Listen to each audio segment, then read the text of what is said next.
মহিরানী শান্তা ১৯টা বছর পিছনে ফেলে এসে যখন নিজের জীবনের দিকে তাকাই তখন অন্ধকার ছাড়া আর কিছুই দেখতে পাই না। মনে হয় যেন হাহাকার ছাড়া এই জীবনে আর কিছুই নেই। আমি যখন সেই হাহাকারের দীর্ঘশ্বাস ফেলছিলাম তখন তুমি কোথা থেকে যেন এলে। রৌদ্রতপ্ত দুপুরে যেন একটা শীতল হাওয়া বয়ে গেল। হোতা হয়ে যাওয়া অনুভূতিগুলো হঠাৎ আবার প্রাণচঞ্চল হয়ে উঠল। আমি যেন আবার নিজেকে নতুন করে খুঁজে পেলাম। কিন্তু তুমি আমার জীবনে শীতের সকালে ধোয়া ওঠা গরম চায়ের কাপের মতো। চায়ের কাপে কিছুক্ষণ ধোয়া থাকে, তারপর হাওয়ায় মিলিয়ে যায়। তুমি যদি কথা বন্ধু শান্তা হতে তাহলে খুব ভালো হতো। আমি সারাক্ষণ বসে তোমার কথা শুনতাম। আমি কেবল তোমাকে শুনতেই পেতাম, আমি কোনো কথা বলতে পারতাম না। তাহলে আমাদের মধ্যে কথা কাটাকাটি হতো না। আচ্ছা, তুমি যদি ভোরের শিশির হতে তাহলে কেমন হতো বলো তো? আমি ভোরের শিশির গায়ে মেখে কোনো এক গ্রামের মেঠো পথ ধরে হাঁটতাম, সাথে থাকতে তুমি। জানো, চাঁদের বুকে আমার ছোট্ট একটা বাড়ি আছে। সেই বাড়িতে আমি শান্তা নামের একটা মেয়ের সাথে থাকি। আমার যখন মন খারাপ থাকে তখন আমি সেই বাড়িটাতে চলে যাই। আমার মনের সব কথা শান্তাকে খুলে বলি। শান্তা মন দিয়ে আমার কথা শোনে, আমার কথার কোনো প্রতিবাদ করে না। ঘুমন্ত অবস্থায় তোমাকে দেখতে কেমন লাগে আমি জানি না। আচ্ছা, তুমি কি গালে হাত রেখে ঘুমাও? তুমি ডান কাত হয়ে ঘুমাও নাকি বাম কাত হয়ে? তুমি কি ঘুমানোর সময় কথা বলো? তুমি কি স্লিপ ওয়াক করো? আমি চোখ বন্ধ করলে একটা দৃশ্য দেখতে পাই। চাঁদনি রাত, চাঁদের আলো চারপাশটা ভাসিয়ে নিয়ে যাচ্ছে।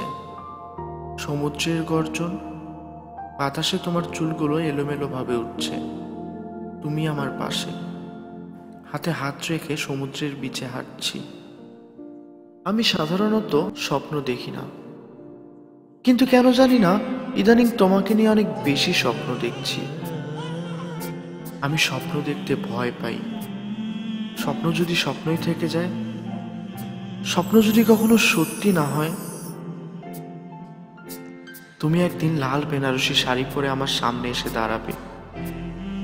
হাতে থাকবে রেশমি চুড়ি, পায়ে আলতা। আমি তোমার গালে হাত রাখবো। পরিণীতা বধূকে দেখে সবাই মুখ লুকিয়ে হাসবে। শিউলি ফুল তোমার কেমন লাগে? শিউলি ফুল ফোটে রাতের বেলা। সকাল হতে হতে সব ফুল ঝরে যায়।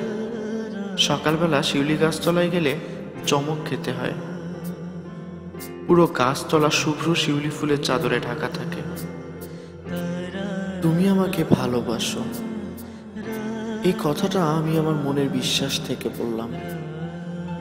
আমি জানি আমার বিশ্বাস কখনো মিথ্যা হতে পারে না। বিশ্বাসের কথা বলতেই আমার একটা কথা মনে পড়ল। তুমি যদি কাউকে ঠকাতে সক্ষম হও তাহলে ভেবো না সে বোকা, বরং সে তোমাকে বিশ্বাস করেছিল যার যোগ্য তুমি নও। এই পৃথিবীতে কিছু কিছু মানুষ নিজ প্রয়োজনে কাছে আসে, প্রয়োজন শেষ হয়ে গেলে আবার চলে যায়। শুধু মাঝখানে রেখে যায় বেঁচে থাকার কিছু দীর্ঘশ্বাস, যা আমাদের প্রতিনিয়ত কাঁদায়। জীবনে যাকে সবচেয়ে বেশি ভালোবাসবে সেই তোমাকে সব থেকে বেশি কষ্ট দিবে, সেই তোমাকে সব থেকে বেশি অবহেলা করবে। আমি সেই কিছু কিছু মানুষদের একজন হতে চাই না। আমি চাই না তোমাকে দুঃখ দিতে, প্রয়োজনে তোমার কাছে আসতে, চাই না তোমার সাথে প্রতারণা করতে। আমি তোমাকে ভালোবাসি এবং জীবনের শেষ মুহূর্ত পর্যন্ত তোমাকে ভালোবাসতে চাই। যে ভালোবাসা হবে নিঃস্বার্থ ভালোবাসা। ভালোবাসা ভালোবাসে শুধুই তাকে ভালোবেসে ভালোবাসায় বেঁধে যে রাখে। তুমি তোমার ভালোবাসা আমাকে বেঁধে রাখবে তো?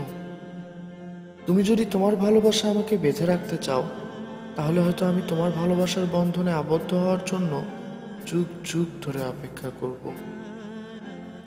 আচ্ছা, হঠাৎ যদি কালবৈশাখী ঝড় আসে তাহলে কি তুমি আমার হাত ছেড়ে দিবে? আমি আমি কিন্তু তোমার হাত ছাড়বো না, সে যত বড় ঝড়ই আসুক না কেন। যদি আমি হারিয়ে যাই তাহলে ভেবো ঝড় আমাকে গ্রাস করে ফেলেছে। আমি হয়তো তোমাদের মাঝে আর নেই, আর হয়তো কখনোই ফিরে আসবো না। জীবনের চলার পথে যদি কখনো নিজেকে নিঃসঙ্গ মনে হয়, তাহলে আমার কথা একবার ভেবো। আমার দিকে হাতটা বাড়িয়ে দিও, আমার হাতের স্পর্শ পাবে। এই পৃথিবীতে হয়তো তোমার কাছে অনেক কিছু আছে, কিন্তু আমার কাছে যে তুমিই আমার পৃথিবী। যে পৃথিবীতে কেবল একজনই আছে, আর সে হচ্ছে তুমি, শান্তা।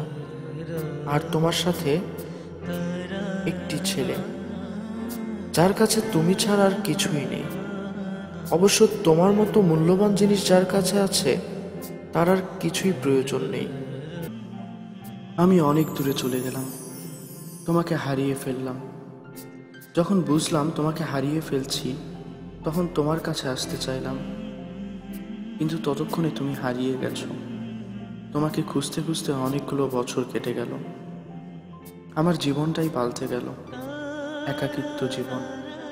যে জীবনে আছে কেবল দীর্ঘশ্বাস, লম্বা একটা রাত, রাতের আকাশের চাঁদ আর জোছনা।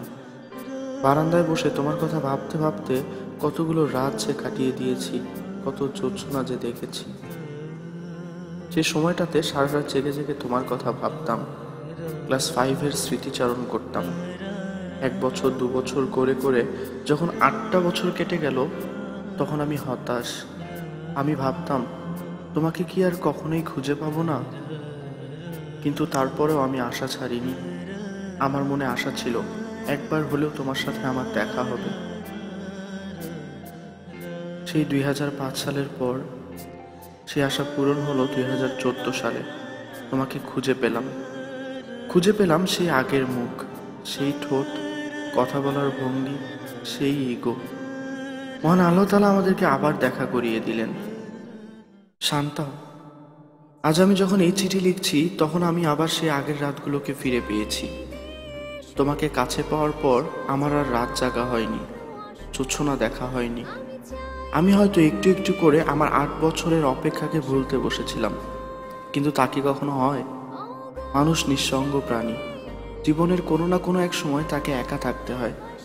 আমি না হয় একটু ব্যতিক্রম হলাম, পুরো জীবনটাই নিঃসঙ্গভাবে কাটিয়ে দিলাম। তুমি আবারও আমার কাছ থেকে একটু একটু করে দূরে সরে যাচ্ছ। এবার তুমি নিজ ইচ্ছায় দূরে সরে যাচ্ছ, তাই হয়তো আমি তোমাকে আটকাবো না। নিয়তির কি খেলা, আমি আবারও সেই বারান্দায়, সেই রাত, সেই আকাশ, কখনো জোছনা, কখনো বৃষ্টি। অপেক্ষা তোমার জন্য। আবারও হয়তো কোনো একদিন আমার কাছে ফিরে আসবে, আমার হাতে হাত রাখবে, কোনো এক রোমান্টিক মুহূর্তে তোমার ঠোঁট স্পর্শ করবে আমার ঠোঁট। জানি না সেই দিনটা কোনো দিন আসবে কিনা, তবে আমি তোমার জন্য অপেক্ষা করব।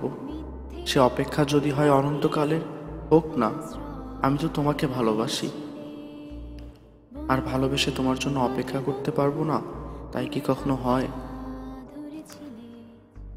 মিথ্যে এ বাঁধনে আশ্রয় দিয়েছিলে। আমি চাইনি সুখের সাজানো আসল, আমি চাই